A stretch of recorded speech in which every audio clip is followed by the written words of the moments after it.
에스겔 제18장 30절로 32절의 말씀, 우리 성경을 찾지 못하신 분은 자막을 띄웠으니까 함께 합독해서 읽도록 하겠습니다. 먼저 30절을 같이 읽습니다. 시작. 주 여호와의 말씀이니라. 이스라엘 족속아, 내가 너희 각 사람이 행한 대로 심판할지라. 너희는 돌이켜 회개하고 모든 죄에서 떠날지어다. 그리한즉 그것이 너희에게 죄악의 걸림돌이 되지 아니하리라. 너희는 너희가 범한 모든 죄악을 버리고 마음과 영을 새롭게 할지어다. 이스라엘 족속아, 너희가 어찌하여 죽고자 하느냐. 주 여호와의 말씀이니라. 죽을 자가 죽는 것도 내가 기뻐하지 아니하노니 너희는 스스로 돌이키고 살지니라. 아멘. 오늘은 함께 읽은 이 에스겔 18장 이 본문 말씀을 통해서 이런 제목을 함께 은혜를 나누고자 합니다. 따라합시다. 회개의 축복. 회개의 축복. 성경은 그렇게 말씀하고 있습니다. 의인은 없나니 한 사람도 없다 하고 그렇게 말씀하고 있습니다. 왜 세상에는 의인이 없습니까?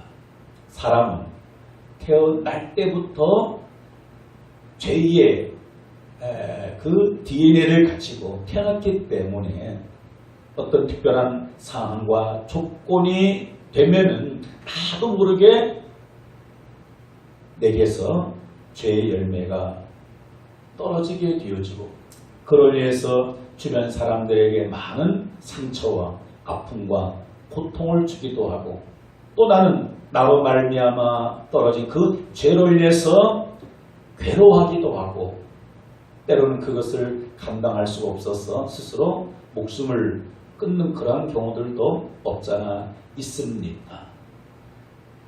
요즘 보면은 참 뜻하지 않는 스스로 목숨을 끊었다는 이런 안타까운 소식들을 우리가 늘 접하고 있는데, 여러 가지 이유들이 있겠죠.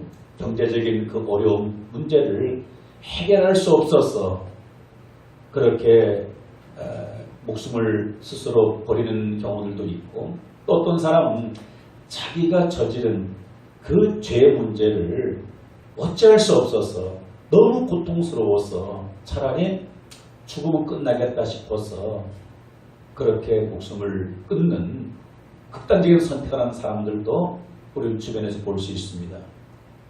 최고 지위에 있는 사람도 자기가 잘못한 것이 그것이 밖으로 드러나니까 너무나 괴롭고 고통스러운 나머지 그러한 선택을 하게 되어집니다.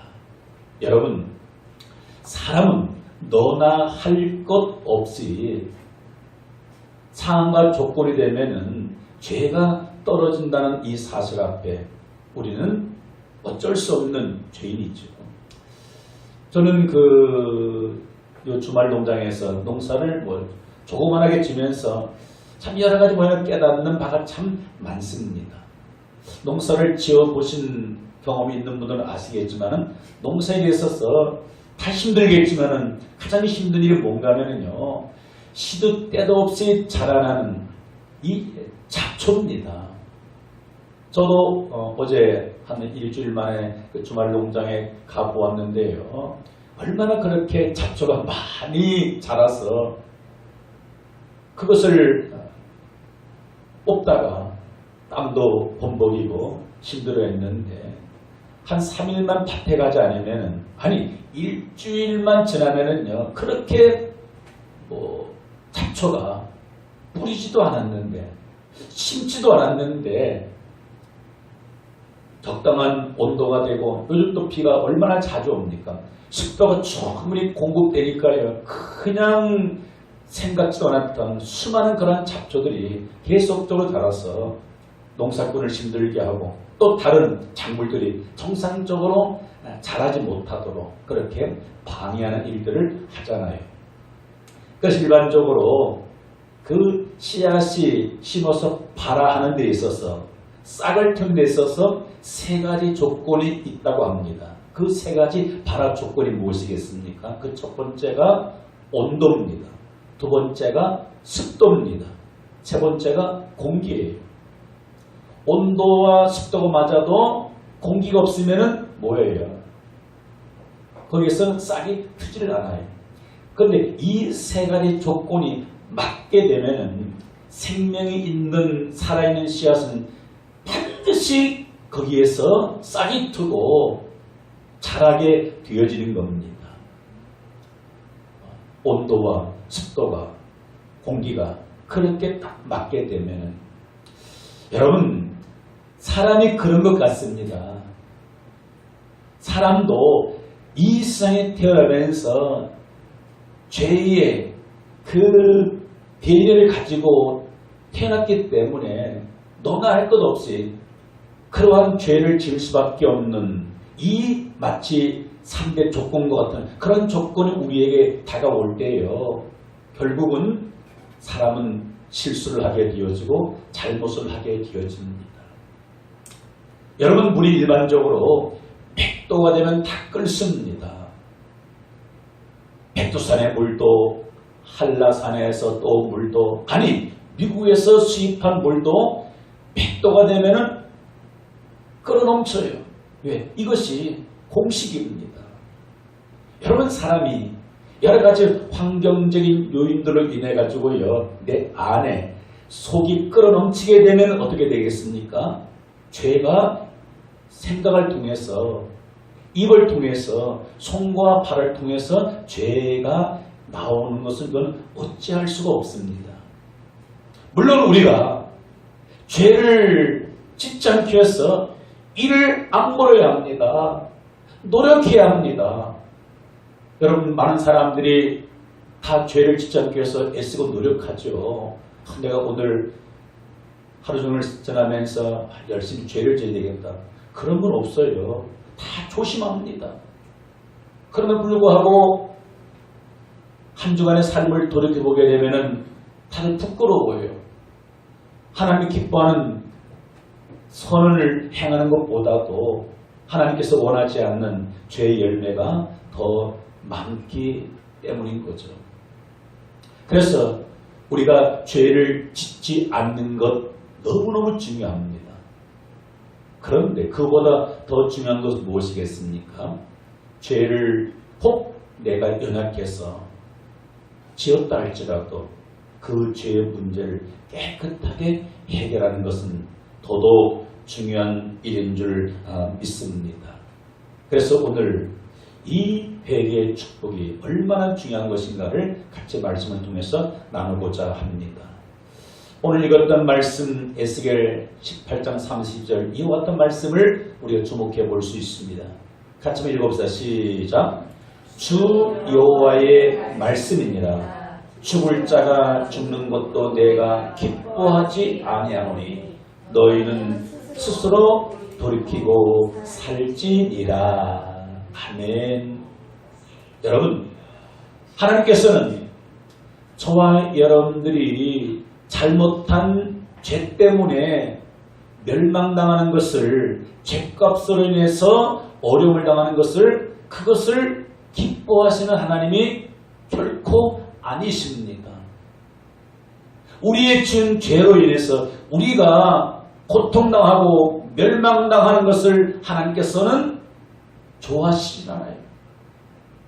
내가 기뻐하지 아니하노니 그러면 무엇을 하나님께서는 원하시고 기뻐하십니까?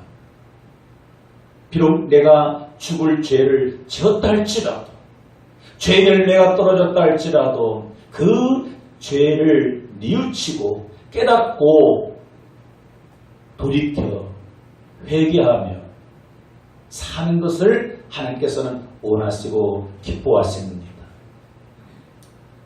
우리가 죄로 인해서 멸망당하는 것 누가 좋아하고 누가 기뻐합니까?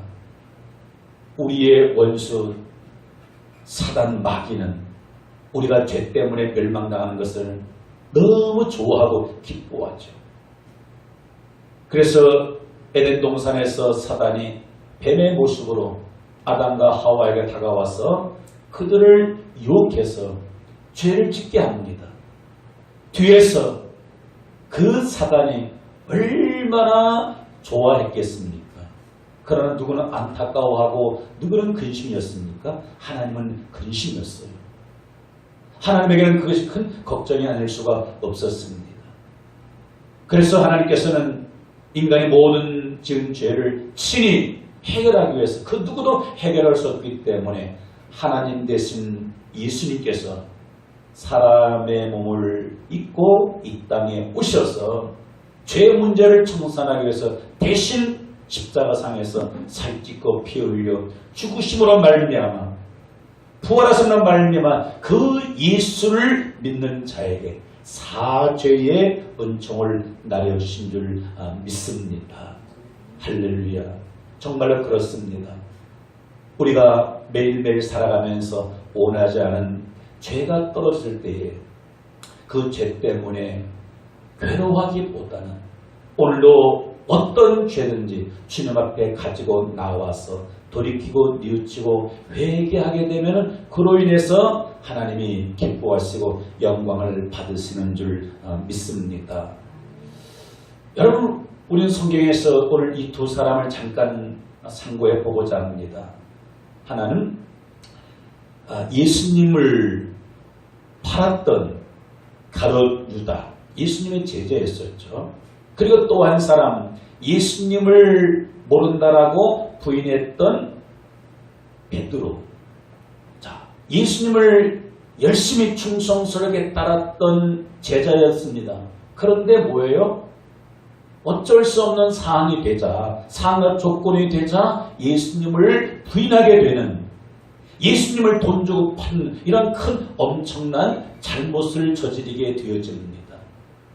그 첫 번째가 오늘 이 요한복음 13장 2절 보니까 마귀가 누구 속에 들어가게 됩니까? 가룟 유다 속에. 우리 한번 읽어봅시다. 시작. 마귀가 벌써 시몬의 아들 가룟 유다의 마음에 예수를 팔려는 생각을 넣었더라. 누가 죄를 짓는 생각을 넣었습니까? 마귀가, 사단이 그렇게 예수님을 팔아버리는 생각을 넣어주었습니다. 그 생각을 떨쳐버리지 못하고 그 생각대로 행동을 하게 되어집니다. 그래서 예수님을 팔아버리게 되는 거죠. 그리고 시간이 지나서 그 사실이 잘못된 것을 뉘우치고 깨닫게 되어집니다. 마태 27장 3절 같이 읽어볼까요? 시작. 그때에 예수를 판 유다가 그의 정죄됨을 보고 스스로 뉘우쳐 그 은 30을 대상들과 장로들에게 도로 갖다 주며, 자기의 한 행위를 어떻게 해요? 뉘우쳤습니다. 뉘우친 것은 회개는 아닙니다. 아하, 잘못되었구나. 내가 한 일이, 내가 은을 받고 예수님을 판 행위가 잘못되었구나. 이것을 뉘우친 거예요. 죄에서 돌이킨 것은 아닙니다. 그래서 이것 때문에 마음이 너무 힘들고 괴로웠던 거예요. 그렇잖아요. 예수님을 그렇게 죽도록 했으니 얼마나 마음이 괴로웠겠습니까? 그래서 이 가룟 유다는 회개하지 못하고 죄에서 돌이키지 못하고 극단적인 선택을 하기에 이릅니다. 마태 27장 4절에 결국은 이런 비극을 맞게 됩니다. 같이 읽어볼까요? 시작. 이르되 내가 무지한 피를 바르고 죄를 범하였도다 하니 그들이 이르되 그것이 우리에게 무슨 상관이냐. 내가 당하라 하거늘 유다가 은을 성소에 던져놓고 물러가서 스스로 목매여 죽은지라. 너무 잘못한 것 때문에 괴로운 거예요. 그래서 스스로 목매여 죽게 된 거예요. 여러분, 잘한 일은 못한 일이에요. 못한 일이죠. 그가 예수님을 돈 주고 판 것도 당연히 잘못한 일이지만은 뭐예요? 그 죄를 뉘우치고 그 죄에서 돌이키지 않고 회개하지 아니하고 죽으면 모든 것이 끝나겠지. 그래서 자살한 거예요. 여러분, 자살은 이거는 어떤 죄에 해당됩니까? 살인죄입니다. 살인죄. 내가 타인의 생명을 빼앗는 것도 당연히 살인죄입니다. 왜? 생명의 주인은 누굽니까? 생명의 주인은 하나님이에요. 그럼 내 생명의 주인도 내가 아닙니다. 내 생명의 주인도 누굽니까? 하나님이에요.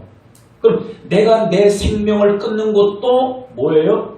똑같은 살인죄입니다. 그래 결국은 이 가룟 유다는 자기의 목숨을, 하나님 주신 목숨을 스스로 끊어버리는 이런 안타까운 지경에 이르게 되어집니다. 그래서 예수님은 이 가룟 유다를 향해서 하셨던 말씀 뭡니까? 너는 차라리 세상에 태어나지 않았으면 더 좋을 뻔했다. 여러분, 만약에 이 가룟 유다가 잘못을 뉘우치고 깨닫고 회개했더라면 예수님께서 그 가룟 유다의 죄를 어떻게 했을까요?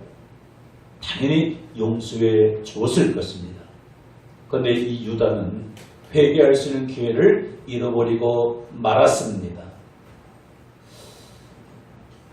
그런데 또 한 사람, 예수님의 수제자였던 이 베드로, 그도 자기 목숨을 빼앗기지 않기 위해서 예수님을 부인하게 됩니다. 연약한 여인 앞에서도 내가 그를 알지 못한다. 나는 그 예수를 믿지 않는다. 나는 그를 알지 못한다. 나는 그와 함께 있지도 아니했다. 예수님을 부인하게 이르게 되어집니다. 그러자 오늘 이 말씀을 같이 읽어보게 되면 마태 26장 70절 시작. 이에 베드로가 예수의 말씀에 닭 울기 전에 내가 3번 나를 부인하리라 하시니 생각나서 밖에 나가서 심히 통곡하니라. 아멘. 좀 전에 말씀드렸던 가룟 유다가 범한 죄나 오늘 이 베드로가 범한 죄나 다 거기에 피상파장이 똑같아요. 그런데 무엇이 차이입니까? 가룟 유다는 지은 죄 때문에 괴로워서 극단적인 선택을 하게 되었고, 베드로는 예수님을 부인하는 그런 죄를 범했지만은 뭐예요? 예수의 말씀에 닭 울기 전에 내가 3번 나를 부인하리라. 예수님께서 하셨던 그 말씀 때문에 어떻게 합니까? 자기의 잘못을 뉘우치는 것으로만 끝나는 것이 아니라 여기에서 밖에 나가서 심히 통곡했다는 것은 뭐예요? 회개의 눈물을 흘렸다는 것이 아니겠습니까? 회개한 거예요. 오늘 이 베드로는 자기의 지은 죄 때문에 괴로워서 목숨을 끊지를 않았습니까? 여러분, 누가 지혜로운 자입니까? 물론 베드로가 행했던 것은, 예수님을 부인한 것은 잘못한 거예요. 그러나 그가 잘한 것은 무엇이겠습니까? 잘못을 뉘우치고 돌이켜 회개하고 통곡한 이 일입니다. 그러할 때 훗날 베드로는 부활하신 예수님께서 그를 만나주시고, 또 사도행전 보면은요, 베드로가 성령의 충만함을 받아서 교회를 세우는 그 일에 1등 공신이 되어지고, 수많은 사람들에게 예수 그리스도의 죽으심과 부활을 증거하는 위대한 사도의 반열에 들어가게 되어졌습니다. 그래서 가톨릭에서는요, 예수님 다음으로 존경받는 인물이 누굽니까? 베드로인 거예요. 똑같은 죄인이었는데 한 사람은 회개하지 못함으로 인해서 가장 불행한 삶을 끝마치게 되어지고, 한 사람은 자기의 죄를 뉘우치고 깨닫고 통곡하고 회개하고 성령 충만하여 교회를 세우는 그 일에 앞장섰던 위대한 사도가 되어졌습니다. 회개한 것과 회개하지 않은 차이는 바로 이것입니다. 세상에 태어나서 인생을 살아가면서 회개하지 않아도 될 사람은 단 한 사람도 없습니다. 왜? 죄를 가지고 태어났기 때문에 안 지려고 아무리 애쓰고 발버둥 쳐도 죄가 떨어지는 것은 어쩔 수가 없는 거예요. 여러분, 장마가 계속 되어지고 있는데 이 장마철에 깨끗한 옷을 입고 나가서 조심조심하죠. 근데 저녁에 집에 들어올 때 어떻습니까? 언제 더러운 흙탕물이 내 옷에 묻었는지 알 수가 없어요. 온 세상이 그렇게 오염되기 때문에 우리 천사처럼 옷을 깨끗하게 잘 입고 다녀도 하루, 이틀, 3일, 4일, 일주일 지나면 옷이 더럽혀진 거예요. 여러분, 바로 우리 자신이 그렇습니다. 우리 속에 죄성이 있고 우리의 주변 환경이 죄를 범할 수 있는 수많은 그런 조건을 우리에게 제공해주고 있습니다. 조건. 그러니 죄가 떨어지는 것은 어쩔 수 없는 거예요. 그래서 로마서 7장에 보면 사도 바울의 고민이 거기에 담겨 있잖아요. 내가 왜 그런지 알지 못하노다. 선을 행하고 싶은데 선은 행하지 아니하고 도리어 원치 않는 악만 행하는 도다. 그래서 이것을 행하는 자가 깨닫고 보니까 내가 아니요 내 속에 거하는 뭐니라? 죄니라. 그래서 내 육신 속에 두 가지 법이 있다는 거예요. 죄의 법이 있고 성령의 법이 있고. 그래서 그런 고백을 오라 나는 공고한 사람이로다. 이 사망의 몸에선 누가 나를 건져내랴. 계속적으로 원치 않은 죄를 짓고 있는 이 몸에서 누가 나를 건져내랴. 우리 주 예수 그리스도로 말미암아 감사하리다. 이 말은 뭐예요? 예수 그리스도 말미암아 회개하게 되면 그 모든 어쩔 수 없이 짓는 그 죄에서 해방을 얻게 되어지고 삶을 얻게 되는 줄 믿습니다. 그래서 오늘 이 말씀이 저에게도 축복이 되어지고 여러분들에게도 복이 되기를 주 예수 이름으로 축원합니다. 죄의 종료를 나열하려고 하면은 오늘 참 시간이 부족해요. 죄의 열매는 각 사람에 따라서 수천 가지의 죄의 열매들이 나타나는 거예요. 크게 말하면은 밖으로 나타내 보이는 죄가 있고, 그죠? 밖으로 나타나는 죄가 있고, 그리고 밖으로는 드러나지는 않았는데 내 안에 감추어진 죄가 있다는 거예요. 예를 들어서 감춰진 죄는 무엇이겠습니까? 미움, 분노, 또 음란한 그런 마음들, 이런 것들은 감춰진 죄인 거예요. 근데 그건 똑같은 죄입니다. 밖으로 떨어진 것이나 속에 가지고 있는 것이나 똑같은 거예요.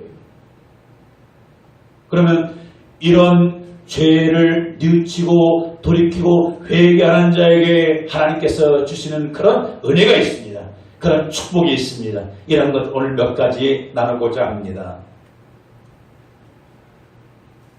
회개하는 자에게 하나님께 주시는 세 가지 축복에 대해서 잠깐 말씀을 나누고자 합니다. 따라합시다. 회개하면 천국을 소유하게 됩니다. 할렐루야. 여러분, 이게 복음이에요. 천국은 누구에게 얻게 되는 것입니까? 천국은 누가 가는 것입니까? 어떤 사람, 나는 죄를 짓기 때문에 천국 못 가. 나는 하나님 나라 못 가. 그래서 아예 포기하는 사람이 있습니다. 여러분 꼭 기억하십시오. 천국은 죄를 짓지 않는 의인이 가는 곳이 결단코 아님을 믿습니다. 천국은 누가 가는 곳이냐고요?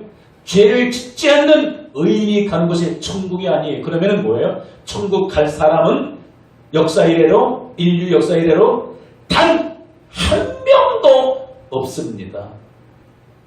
우리는요, 꿈도 못 꿔요. 꿈도 못 꿔요. 천국은 죄를 짓지 않는 의인이 가는 곳이 아니라, 따라합시다. 천국은 죄를 지었어도 죄를 지었어도 회개함으로 회개함으로 가는 곳이 천국입니다. 가는 곳이 천국입니다. 그래서 예수님께서 이 땅에 사역하시면서 첫 번째 전했던 메시지, 설교 제목이 바로 이거예요. 마태복음 4장 17절, 우리가 잘 아는 말씀인데 같이 합독합시다. 시작. 이때부터 예수께서 비로소 전파이르시되 회개하라 천국이 가까웠느니라 하시더라. 할렐루야. 여러분, 천국은 누구와 점점 가까워집니까? 회개하는 것만큼 천국을 소유하게 되어집니다. 천국은 회개함을 통해서, 이 회개라는 뭐예요? 자기의 죄를 일단은 뉘우치고 예수를 통해서 회개하고 돌이키면서 가는 것이 천국인 줄 믿습니다. 그러면 여러분, 이 땅에서도 우리는 천국을 소유해야 되는데, 천국은 어떤 곳입니까? 슬픔도 없고 고통도 없고 아픔도 없고, 거기는 뭐예요? 희락과 평강만 있는 것이 천국인 것입니다. 그럼 우리가 이 땅에서도 어떻게 천국을 맛보면서 매일매일 살아갈 수 있습니까? 어떻게 이 땅에서도 이 기쁨을 늘 누리면서 살아갈 수 있습니까? 그것은 내가 지은 죄를 발견하고 깨닫고 뉘우치고 회개하게 되면 하나님께서 우리 마음 가운데 무엇을 주셔요? 기쁨을 주셔요. 평안을 주십니다. 할렐루야. 근데 우리가 살아가면서 이 죄 문제를 예수로 말미암아 해결받지 못하게 되면은 마음의 기쁨, 내 마음의 평안은 절대로 없습니다. 죄를 범하고 그 죄를 해결받지 못하고 살게 되면은 아무리 좋은 환경에서 살아도, 좋은 차를 타고 다니면서 좋은 집에 살아도요, 한 달 수입이 엄청나게 많아도 마음의 기쁨은 있어요, 없어요? 없는 거예요. 무엇이 해결될 때 내가 지은 죄를 예수 그리스도 말미암아 내 죄의 사함을 받았노라, 죄의 문제가 해결될 때에 마음의 천국이 이루어지게 되어집니다. 그래서 성경을 우리에게 회개하는 것은 뭐예요? 이것은 우리에게 겁을 주는 것이 아닙니다. 그것은 우리에게 천국을 주시기 위한 하나님의 축복입니다. 그래서 회개는 축복이고 회개는 복음인 줄 믿습니다. 그래서 우리가 매일매일 살아가면서 내 왜 마음이 이렇게 기쁘지 않지? 그때는 뭐예요? 곰곰이서 생각해보는 거예요. 내가 하나님께 혹은 주변 사람들에게, 지인들에게 내가 혹시 잘못한 것이 무엇인가를 찾고 회개하게 되면 하나님께서 우리 마음 가운데 기쁨을 선물로 주시는 줄 믿습니다. 두 번째로 회개하는 자에게는 따로 하나님께서 예비하신 축복을 받게 됩니다. 할렐루야. 여러분, 하나님께서 예비한 축복은 물론 우리가 열심히 충성해서 봉사해서 말씀대로 살아서 받게도 됩니다. 그건 당연한 거예요. 근데 감사한 건 뭐예요? 죄를 깨닫고 발견하고 죄에서 돌이키게 되면, 회개하게 되면 하나님께서 우리를 위해서 예비된 축복도 우리가 동일하게 받게 된다는 사실인 거죠. 그 단적인 예를 우리가 잘 알고 있는 누가복음 15장에서 우리는 알 수 있는 거예요. 누가복음 15장 오늘 본문은 누구 얘기입니까? 둘째 아들이 집을 나가서 잘못을 뉘우치고 다시 아버지 집으로 돌아오는 그런 회개의 장면인 거죠. 좀 더 우리 구체적으로 한번 살펴볼 것 같으면 우리 누가복음 15장 21절을 우리 같이 큰 소리로 읽으면 시작. 아들이 이르되 아버지, 내가 하늘과 아버지께 죄를 지었사오니 지금부터는 아버지의 아들의 일컬음을 감당하지 못하겠나이다 하나. 뭐예요? 자기의 지난날의 잘못을 뉘우치고 아버지의 마음을 아프게 한 것을 깨닫고 이제는 회개함으로 이제는 아버지 집을 향해서 돌아가면서 그렇게 고백하는 거예요. 회개함으로 아버지께로 나오는 그 아들의 자세인 거예요. 그런데 회개함으로 아버지께로 돌아오는 이 아들을 향한 아버지의 예비된 축복은 바로 이것이었습니다. 누가복음 15장 22절 이상 계속적으로 이렇게 말씀하고 있죠. 회개하는 자에게 주어진 축복 같이 믿음으로 읽으시기 시작. 아버지는 종들에게 이르되 제일 좋은 옷을 내어다가 입히고 손에 가락지를 끼고 발에 신을 신기라. 그리고 살찐 송아지를 끌어다가 잡으라. 우리가 먹고 즐기자. 여기에서 뭡니까? 제일 좋은 옷을 입게 되어지고 손에 가락지를 끼우게 되어지고 새 신발을 신게 되어지고 살찐 송아지를 먹게 되어집니다. 누가 예비한 거예요? 우리 아들 집 나갔지만은 집 나간 것 때문에 아버지의 마음을 갈기하게 찢어 놓았지만은 언젠가 이 아들이 돌아오면은 내가 준비해 놓았던 옷을 입히리라. 가락지를 끼워주리라. 신을 신겨주리라. 잘 키웠던 송아지를 잡아서 먹이리라. 그렇게 준비했던 거예요. 언제 이것 실제 그의 몫이 됩니까? 자기 잘못을 뉘우치고 이제 아버지의 집으로 이제 영원한 안식처럼 아버지 집으로 돌아올 때 뉘우치고 회개하고 돌아올 때 아버지께서 예비해 놓았던 축복이 이 탕자 아들에게 이루어지게 되어지고 아버지가 얼마나 좋았던지 잔치를 벌이게 되어지는 거예요. 왜 이 복이 그에게 임합니까? 자기의 잘못을 뉘우친 것만 끝나는 것이 아니라 돌이키고 아버지께로 돌아와 안겼을 때에 이 예비된 축복이 이루어지게 되어집니다. 여러분, 하나님은 저와 여러분을 너무너무 사랑하세요. 우리가 어떤 큰 잘못을 저지르자면 아버지께로 돌아가면 우리를 잡아가지고요 내지라는 하나님이 아니에요. 감옥을 만들어서 감옥에다가 가두시는 그런 우리 하나님이 아니십니다. 어떤 잘못을 저질렀다 할지라도 뉘우치고 아버지께로 하나님께로 돌아오게 되어지면 하나님이 저와 여러분을 위해서 예비하신 하늘나라의 복은 이건 뭐 당연한 것이고 이 땅에서도 우리의 모든 필요한 것들을 넉넉하게 하나님께서 채워주신 것을 믿으시면 아멘 하시기 바랍니다. 할렐루야. 그래서 회개하고 돌이키는 것은 하나님의 엄청난 축복인 거예요. 그리고 세 번째로 회개하는 자에게 어떤 축복이 주어집니까? 따라서 회개하면 성령을 선물로 받게 됩니다. 성령을 선물로 받게 됩니다. 아멘. 여러분, 이게 웬 복입니까? 아멘. 아니 이게 웬 복입니까? 회개하는 자에게 무엇을 선물로 줘요? 성령을 선물로 허락해 주신다는 사실인 거죠. 어디 그런가 하면 성경을 우리 한번 찾아봅시다. 사도행전 2장 38절 같이 믿음을 합독합시다. 시작. 베드로가 이르되 너희가 회개하여 각각 예수 그리스도의 이름으로 세례를 받고 죄 사함을 받으라. 그리하면 성령의 선물을 받으리니. 아멘. 여러분, 누가 지금 하라는 거예요? 베드로가. 여러분, 베드로는 이미 어떤 상태에 있습니까? 자기가 예수님을 모른다라고 부인했던 괴수 중에 죄인이었는데 회개했잖아요. 회개하고 기도하다가 성령을 선물로 받았어요. 경험이 있는 거예요. 그래 자기의 갖는 경험을 그렇게 이야기하는 겁니다. 너희가 회개하여 예수 그리스도 이름으로 세례를 받고 죄의 사함을 받으라. 그리하면 무엇을 받으라? 성령을 선물로 받으리니.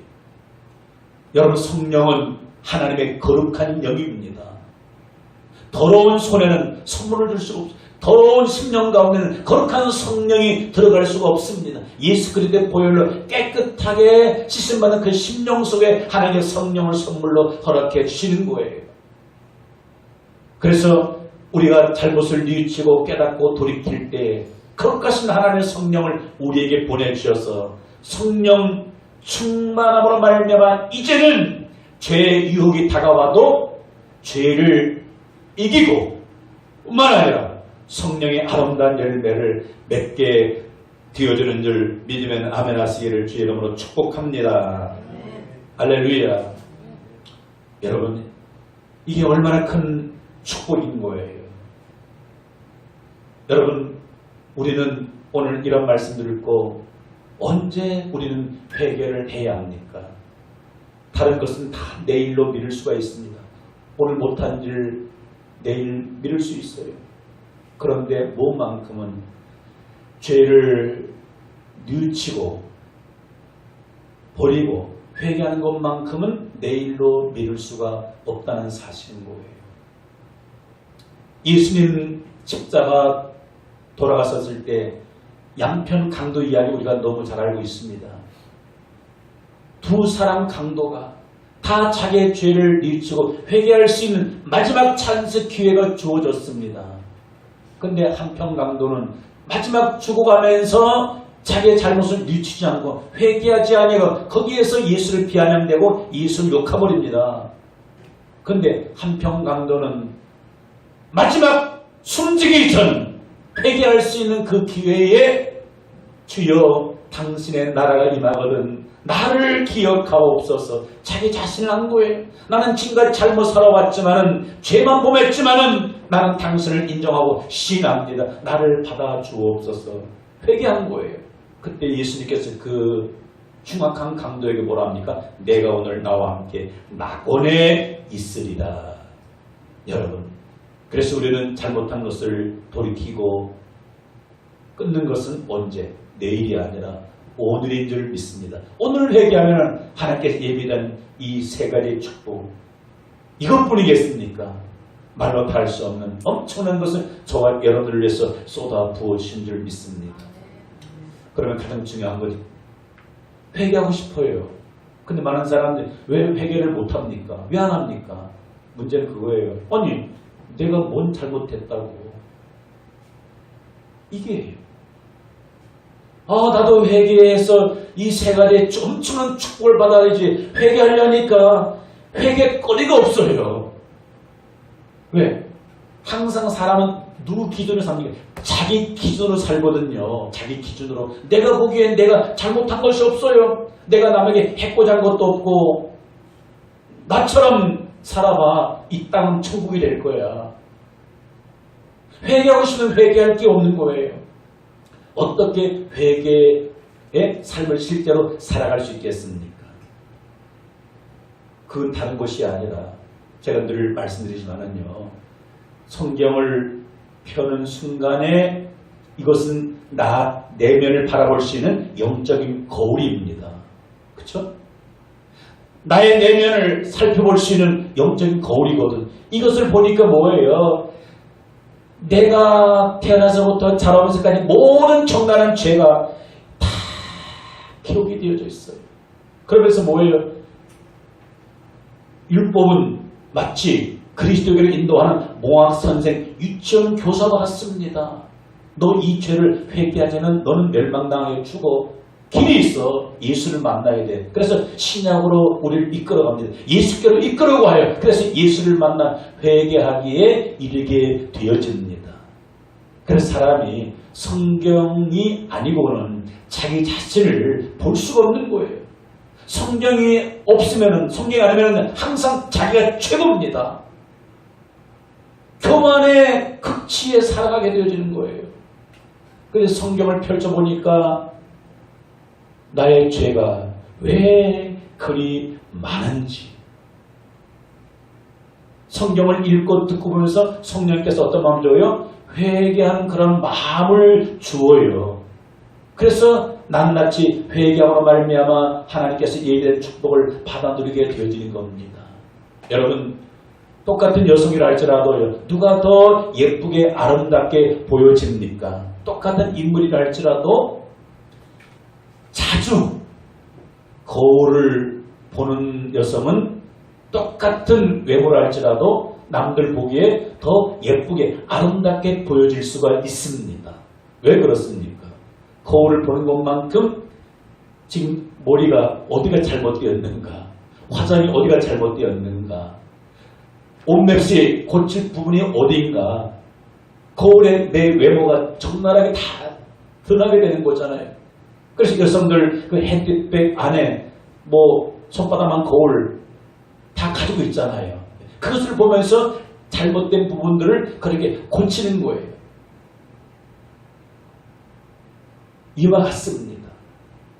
우리가 매일매일 살아가면서 영적인 거울인 하나님 말씀을 우리가 읽고 들음으로 말미암아 내 내면을 살펴보게 되어지면은 하나님 말씀은 살아있기 때문에 우리의 죄를 지적합니다. 그래서 우리 4장 10절 말씀에 하나님 말씀은 살았고 운동력이 있어 자외 날선 어떤 검보다 예리하여 혼과 영과 관절과 골수를 찔러 쪼개기까지 합니다. 그래서 많은 사람들이 성경을 읽다가 설교 말씀 읽다가 회개하는 이거 뭐겠습니까? 성령께서 숨겨져 있는 죄를 나도 알지 못했던 그 죄를 드러나게 만드는 거예요. 여러분, 감춰진 죄는 드러나야 복이 되는 겁니다. 죄가 아닌 줄 알았는데 죄인 것이 깨달아져야 그것이 복이 되는 거예요. 여러분, 세상 사람들에게 예수 안 믿는 것, 교회 안 다니는 것, 그 죄로 여깁니까? 아니에요. 아니, 예수 안 믿는 게, 교회 안 다니는, 뭔 죄냐? 근데 우리가 성경을 보게 되면 가장 큰 죄가 뭡니까? 뭐, 윤리적인, 도덕적인 그런 것도 물론 죄지만은 가장 큰 죄는 하나님을 알지 못했던, 나를 창조하신 하나님을 내가 믿지 않았던, 나를 위해 십자가에 죽으시고 부활하신 그 예수를 내가 거부했던 그 죄가요, 얼마나 큰지를 깨닫게 되는 거예요. 그래서 사도 바울이 예수 그리스도를 만나보니까 뭐예요? 자기의 죄와 허물이 얼마나 그렇게 많은지, 나는 죄인 중에 괴순이라 그렇게 고백하고 있는 겁니다. 그래서 어떤 사람은 성경을 안 읽으려고요. 왜? 성경에 보니까 계속적으로 나를 찌르거든요. 차라리 그래서 마음 편하게 살려고 성경을 안 봐요. 마음 편하게 살려고 교회를 안 와요. 왜? 교회 가니까 내 죄를 이야기하거든요. 죄를 발견해야, 깨달아야 뉘우치고 돌이키고 방향을 돌리게 되어지는 겁니다. 여러분, 왜 우리가 정기적으로 건강검진을 합니까? 건강검진. 혹시도 모를, 나도 모를 내 속에 감춰진 병은 있지 않는가. 그래서 1년에 한 번씩 돈을 갖다 주면서 피검사, 소변검사, 뭐 내시경 뭐 등등 해가지고 하는 거잖아요. 왜 합니까? 행여라도 검사를 통해서 발견되면 조기에 치료 받으려고요. 근데 정기검사를 하지 않아가지고 어느 날 갑작스럽게 어느 날 뭔가 이상이 있어요. 가니까 뭐 무순한 말기, 죄송합니다, 가실 날만 준비해야 되겠습니다. 끝나는 거예요. 여러분, 정말 그렇습니다. 내가 인생 끝나는 날 죽고 난 다음에 하나님의 무슨 심판대 서는데, 그때서 보니까 기록된 대로 심판을 받는데 내가 세상에 살며 지은 죄가 엄청난 거예요. 그때서야 하나님 내가 잘못하면 회개합니다. 끝난 거예요. 언제입니까? 지금이에요. 오늘이에요. 그래서 우리가 영적인 거울인 하나님의 말씀을 늘 가까이 하는 것만큼 아름다운 성도의 모습으로 점점 성화되어져 나갑니다. 성화된다는 것은 무엇이겠습니까? 날마다 내 죄를 발견하고 뉘우치고 깨닫고 돌아서는 거예요. 언제까지 하게 되는 겁니까? 죽을 때까지. 왜? 우리 속에 죄성이 언제 떠나갑니까? 내가 죽는 그날 이 죄성도 이제는 끝이 나게 되는 거예요. 살아있는 한 계속적으로 죄가 꿈틀거리고 나오게 되어지는 거예요. 그러나 그때마다 예수 그리스도의 볼 의지하여 회개하게 되어지면 그 죄에 대해서는 더 이상 하나님께서 묻지 아니하시고 오히려 어여삐 여기셔서 우리에게 예비된 하나님의 은혜를 나눠주신 줄 믿습니다. 이러한 은혜가, 축복이 저와 여러분 있어지기를 주 예수 이름으로 축복합니다. 할렐루야. 하나님 아버지, 오늘 귀한 말씀 듣게 하셔서 감사합니다. 회개의 축복이 얼마나 놀라운 것인가를 오늘 말씀을 통하여 깨닫게 알게 하시니 아버지여 감사를 드립니다.